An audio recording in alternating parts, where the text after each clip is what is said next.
সাল্লাম। রমজানে রাখলে রোজা মাফ হয় গুনাহ, তবু কেন মুমিন রোজা রাখো না?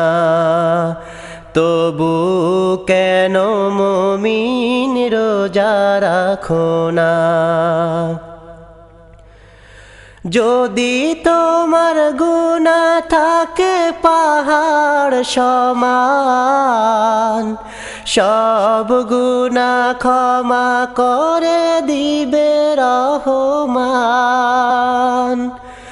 যদি তোমার গুনাহ থাকে পাহাড় সমান, সব গুনাহ ক্ষমা করে দিবে রহমান। বিনিময়ে যদি তুমি